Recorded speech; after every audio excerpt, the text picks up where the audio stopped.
प्यारे बच्चों, आज हम 9th की बायोलॉजी का अध्याय 5 जीवन की मौलिक इकाई का भाग 2 पढ़ेंगे। पहला भाग हम पिछली वीडियो में पढ़ चुके हैं, जिसमें हमने कोशिका के आविष्कार एवं अनुसंधान के इतिहास और कोशिका की मूलभूत संरचना के बारे में पढ़ा है। आज हम कोशिका की संरचना के बारे में विस्तृत अध्ययन करेंगे, जिसमें हम कोशिका या प्लाज्मा झिल्ली और कोशिका भित्ति के बारे में अध्ययन करेंगे। केंद्रक, जीवद्रव्य और कोशिका अंगों के बारे में हम हमारे अगले भाग में पढ़ेंगे। सबसे पहले कोशिका झिल्ली या सेल मेम्ब्रेन के बारे में पढ़ते हैं। कोशिका झिल्ली कोशिका की सबसे भारी परत है, जो कोशिका के घटकों को बाहर के वातावरण से अलग करती है। कोशिका झिल्ली लचीली होती है और लिपिड तथा प्रोटीन अणुओं की बनी होती है। लिपिड में यहाँ मुख्यतः फॉस्फोलिपिड उपस्थित होते हैं। फॉस्फोलिपिड के एक अणु में 2 सिरे मिलते हैं, एक जलरागी सिरा और एक जल विरागी सिरा। फॉस्फोलिपिड के ये अणु एक दोहरी सतह बनाते हैं, जिसमें जलरागी सिरा बाहर की तरफ और जल विरागी सिरा अंदर की तरफ उपस्थित होता है। प्रोटीन इसी दोहरी सतह में धसे हुए होते हैं। कोशिका झिल्ली एक वर्णात्मक पारगम्य झिल्ली है। आइए अब वर्णात्मक पारगम्य का अर्थ समझते हैं। पारगम्य का अर्थ है जो पदार्थों को अपने अंदर और बाहर आराम से आने जाने दें, और वर्णात्मक का अर्थ है कुछ सेलेक्टेड, आवश्यकता अनुसार जो कोशिका के आवश्यकता के पदार्थ हैं उन्हीं को अंदर और बाहर आने जाने दें। कोशिका झिल्ली कुछ पदार्थों को तो कोशिका के अंदर और बाहर आने जाने देती है और अन्य पदार्थों की गति को रोक देती है। इसीलिए कोशिका झिल्ली को वर्णात्मक पारगम्य झिल्ली कहते हैं। जैसा कि चित्र में दिखाया गया है, 3 प्रकार के अणु हैं, येलो कलर, ग्रीन कलर और पिंक कलर के।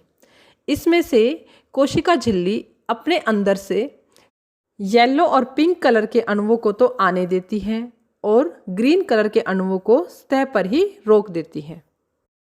आइए अब हम कोशिका झिल्ली द्वारा पदार्थों की गति के बारे में पढ़ते हैं। कोशिका झिल्ली द्वारा पदार्थों की गति 2 प्रक्रिया से हो सकती है, विसरण और प्रासरण। विसरण वह प्रक्रिया है जिसमें पदार्थों की गति उच्च सांद्रता से निम्न सांद्रता की ओर होती है। पहले हम सांद्रता का अर्थ समझते हैं, जिसके लिए हम विलयन को समझते हैं। विलयन यानी सॉल्यूशन, जो कि 2 चीज़ों से मिलकर बना है, विलेय यानी सोल्यूट और विलायक यानी सॉल्वेंट। आइए हम इसे एक उदाहरण के द्वारा समझते हैं। मान लो हमें नमक को पानी में घोलना है। नमक यहाँ पर विलेय है और पानी यहाँ पर विलायक है। इन दोनों को मिलाने से जो नया बना वो क्या है? विलयन। नमकीन पानी विलयन है, उसके 2 घटक हो गई, एक नमक और एक पानी। नमक यहाँ पर विलेय है और पानी यहाँ पर विलायक है। अब सांद्रता क्या है? किसी भी विलयन में मौजूद विलेय की पदार्थ की मात्रा को क्या कहते हैं? सांद्रता। मान लो हमने 2 ग्राम नमक लिया 10 ml पानी में, तो यहाँ पर सांद्रता क्या हो गई? 2 ग्राम बटे 10 ml। अब इसी विलेय पदार्थ की मात्रा के आधार पर विलयन 2 प्रकार के हो सकते हैं, तनु और सांद्र। परंतु तनु और सांद्र एक दूसरे के तुलनात्मक शब्द हैं। इसको समझने के लिए एक उदाहरण लेते हैं। हमारे पास 3 विलयन हैं, विलयन A, B और C। विलयन A में हमने 100 ml जल में 2 ग्राम नमक को घोला है। विलयन B में 100 ml जल में 5 ग्राम नमक को घोला है और विलयन C में 100 ml जल में 10 ग्राम नमक को घोला है। अब इन तीनों विलयन में विलायक की मात्रा बराबर है। विलायक यानी पानी, उसकी मात्रा है 100 ml, परंतु विलेय की मात्रा तीनों विलयन में अलग अलग है। पहले में 2 ग्राम, दूसरे में 5 ग्राम और तीसरे में 10 ग्राम। अब A विलयन तनु विलयन है, किसकी अपेक्षा में? B और C विलयन की अपेक्षा में। क्यों? क्योंकि उसमें विलेय की मात्रा कम है। वहीं C विलयन ज़्यादा सांद्र है, किसकी अपेक्षा में? A और B विलयन की अपेक्षा में। क्योंकि इसमें विलय की मात्रा ज़्यादा है। परंतु बी विलयन ए विलयन की तुलना में तो सांद्र है, जबकि सी विलयन की तुलना में तनु है। क्यों? क्योंकि बी विलयन में 5 ग्राम नमक 10 ग्राम नमक से तो कम है और 2 ग्राम से अधिक है। इस प्रकार तनु और सांद्र विलयन का अध्ययन तुलनात्मक रूप में करेंगे। ए की तुलना में बी सांद्र है, वही बी सी की तुलना में तनु है। आइए अब हम फिर से विसरण की परिभाषा को देखते हैं। विसरण वह प्रक्रिया है जिसमें पदार्थों की गति उच्च सांद्रता से निम्न सांद्रता की ओर होती है। सामान्य भाषा में हम कह सकते हैं, जहाँ पर जिस पदार्थ की मात्रा ज़्यादा है वहाँ से वह उस ओर गति करता है जहाँ पर उस पदार्थ की मात्रा कम है। उदाहरण के लिए पहले चित्र में जैसा दिखाया गया है, ए बल्ब में गैस है, उस गैस के अणुओं की सांद्रता वहाँ पर ज़्यादा है, परंतु बी बल्ब में कोई भी गैस का अणु नहीं है। तो गैस के अणुओं की गति कहाँ से कहाँ होगी? उच्च सांद्रता से निम्न सांद्रता की ओर। जैसे ही हम स्टॉप कॉर्क को खोलेंगे, गैस के अणु अपनी उच्च सांद्रता से निम्न सांद्रता की ओर गति करेंगे। और ये गति कब तक होगी? जब तक दोनों की सांद्रता बराबर ना हो जाए।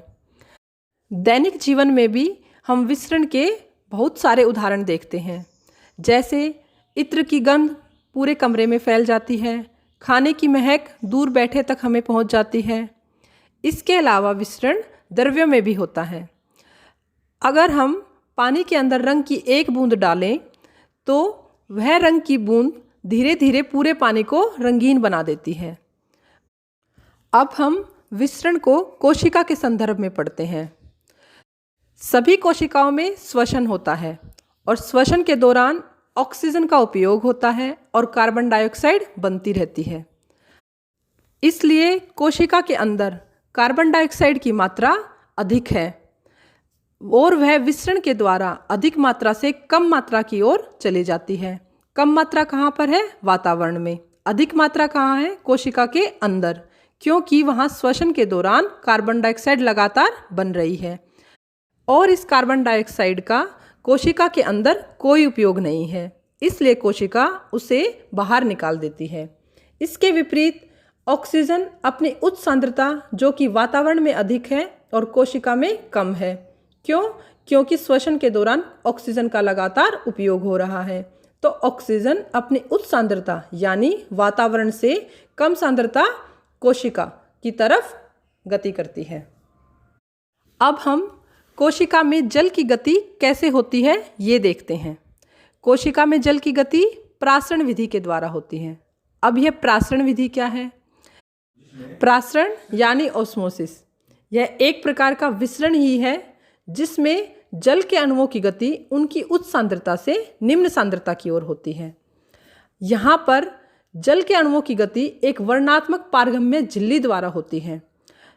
वर्णात्मक पारगम्य झिल्ली का क्या कार्य है? वह सिर्फ अपने अंदर से जल के अणुओं की गति को होने देती है और अन्य पदार्थों की गति को रोक देती है।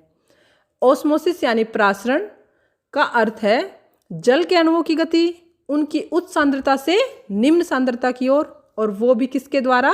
वर्णात्मक पारगम्य झिल्ली द्वारा। आइए अब हम इसे एक प्रयोग के द्वारा समझते हैं। हमने 3 विलयन लिए, नमक और शक्कर के। पहला विलयन जिसमें कोशिका की अपेक्षा शक्कर और नमक की मात्रा कम और जल की मात्रा ज़्यादा है। दूसरा जिसमें बाह्य जल की सांद्रता और कोशिका में स्थित जल की सांद्रता ठीक बराबर है। और तीसरा विलयन जिसमें कोशिका के बाहर अधिक सांद्रता है और अंदर कम सांद्रता है। कहने का मतलब विलयन में जल की मात्रा कम है और शक्कर की मात्रा ज़्यादा है। किसकी अपेक्षा? कोशिका की अपेक्षा। अब जब इन विलयन में हम कोशिका को डालेंगे तो क्या होगा? जल अपनी अधिक सांद्रता से कम सांद्रता की ओर जाएगा। पहला विलयन जिसे अल्प प्रासरण दाबी विलयन यानी हाइपोटोनिक सॉल्यूशन कहते हैं, उसमें जल प्रासरण विधि द्वारा कोशिका के अंदर चला जाएगा क्योंकि विलयन में जल की मात्रा ज़्यादा है।